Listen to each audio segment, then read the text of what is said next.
பிள்ளைங்க அப்படிதான். அதனால என்னுடைய பேர் என்ன தெரியுமா?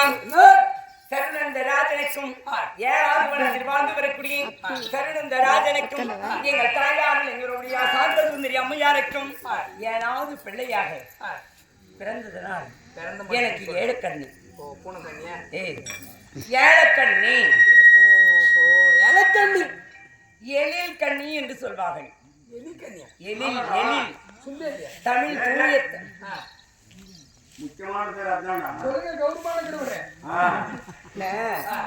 தூய தமிழ் எலி என்றால் என்ன பாரு, எல்லா பிள்ளைங்களுக்கு தெரியும். சுண்டேலி தானே எழில் சொல்றேன், சொல்லு. எழில் கண்ணி. எழில் என்றால் தூய தமிழில் அதுதான் பெயர். ஆமா, எழில் கண்ணி அப்படி என்று அழைப்பார்கள். சொல்லு ஒழுங்குறோம். நான் சரவிந்தராஜனுக்கு மகனாக ஏழாவது குழந்தையாக நான் ஏன் பிறக்க வேண்டும்? எதற்காக பிறக்க வேண்டும்? எனக்கு இருப்பது எத்தனை அழகு தெரியுமா? எத்தனை? எனக்கு இருப்பதோ 10 அழகு. எனக்கு 3 அழகு எக்ஸ்ட்ரா. ஆமா, 13 அழகு. 3 மட்டும் தான் சொல்லுவேன். ஏன்னா அடிக்கு எதியமா 10 அழகுல விட்டுருக்கனே. 13 அழகு. ஆனா 13 அழகுல உனக்கு என்ன 3 அழகு சொல்லு பார்க்கலாம். இந்த கண்ணழகு, கண்ணழகு, இந்த நெஞ்சழகு,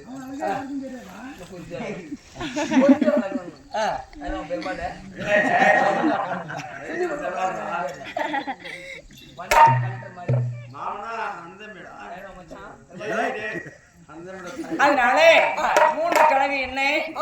என்ன அழகு? கண்ணழகு 1, இந்த நெஞ்சழகு 1,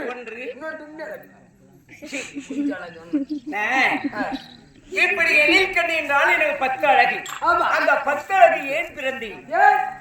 நான் பிறக்கும் போது என் தாய் வயிற்றில் 7வது குழந்தையாக பிறந்து அழகில் சிறந்தவனாக இருக்கும் போது நான் என்ன செய்தேன்? 7 வயது எனக்கு. 7 வயசு. ஆமா, அந்த 7 வயதில் நான் விளையாட வீதியில் சென்றிருந்தேன். ஓஹோ, வீதிக்கு? ஆமா, வீதியில் புறப்படும் போது எல்லாம் பொம்பளைங்க பார்த்து பயந்தாங்க, சிரிக்கிறாங்க. கண்ணே ஏன் அவளுக்கு கோரமாக்குதுண்ணா? என் நாடு கெதியம்மா, நாம என்ன அழகுல குறை இருக்குமா இல்ல சொத்துல சொகம் இருக்குமா கம்மியாக்குமா சூத்துல குறையா இருக்குமா? நம்மளை பார்த்து சக்காத்தி பூ சிரிக்கிறாங்களே. அப்படி என்று நான் என்ன செய்தேன்? என் அரண்மனைக்கு சென்று கண்ணாடி என் முகத்தை பார்த்தேன்.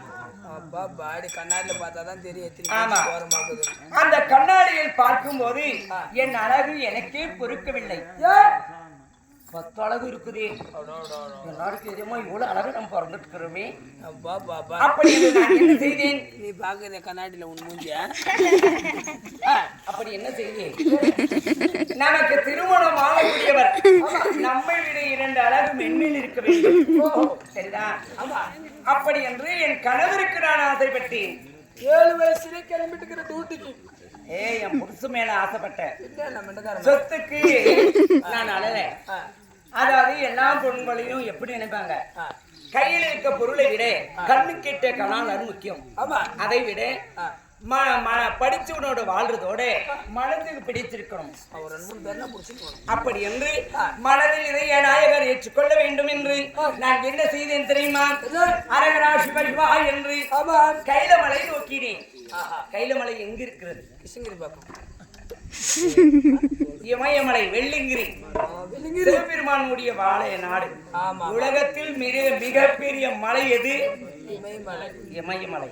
அந்த இமயமலை சாரத்தில் வெள்ளிங்கிரி என்று சொல்வார்கள். பரமக்கடவுளுக்கு நான் 7 வயசுல புறப்பட்டேன். 7 வயது புறப்படும் வேளையில் அங்கே சென்று நான் வணங்கினேன். அரகரா சிவா சிவா என்று அழகா போற்றி போற்றி எம்பளமானை போற்றி போற்றி போற்றி போற்றி போற்றி போற்றி எருமூர் யானை போற்றி 2011 நேற்றம் அழைத்தேன். பரம கடவுளை போற்றி என்று நான் தவம் இருந்தேன். அப்படி தவம்புரி நேரத்தில் அவர் காட்சி அளித்தார். சிவபெருமான் காட்சி அளிக்கும் போது என்னம்மா பெண்பாவா? பெண்ணு சின்ன வயசுல ஏமா இவ்வளவு கடுமையான தவம்? சின்ன வயசுல நான் 10 அழகா பிறக்கும் போது ஆனா என்னை விட 2 அழகு மென்மேல் இருக்கக்கூடிய கணவர் தான் வேண்டும் என்று அவரை வணங்கினேன். அப்பொழுது சொன்னார், ஆலோசனை செய்து பார்த்தார். செய்து பார்த்த உடனே அம்மா உன் 7வது மனம் இன்று நாளைக்கு இருளோங்கி இருக்கும். ஆமாமா. ஏன் உன்னுடைய கணவர் என்னை நினைத்தபடி 12 அழகு படைத்தேன். பூலோகை வாசி உலகம் போட்டு உத்தமர்களில் 12 அழகு படைத்தேன். ஆனழகன் அவர் வருவார், என்னை கோரி தவம் புரிவார். அப்பொழுது கால் அந்த வனத்தில் வைத்தது. ஆனால் இந்த இருளோங்கி இருக்கக்கூடிய வனமாகப்பட்டது அது தீர்ந்துவிடும்.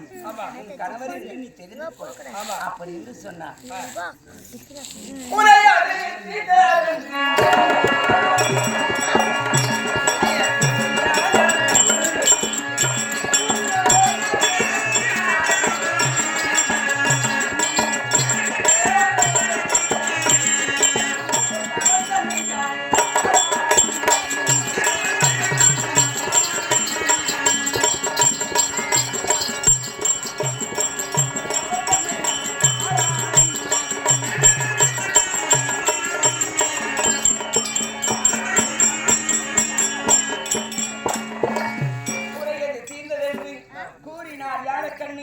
இந்த வனம் பாடப்பட்டது.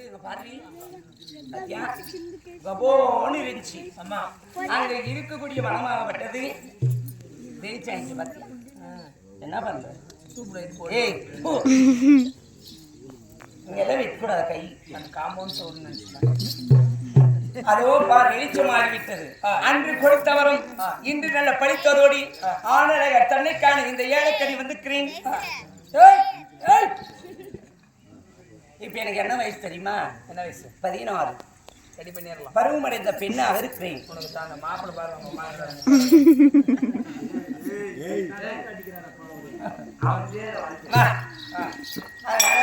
அதனால காலையில வந்தோம்.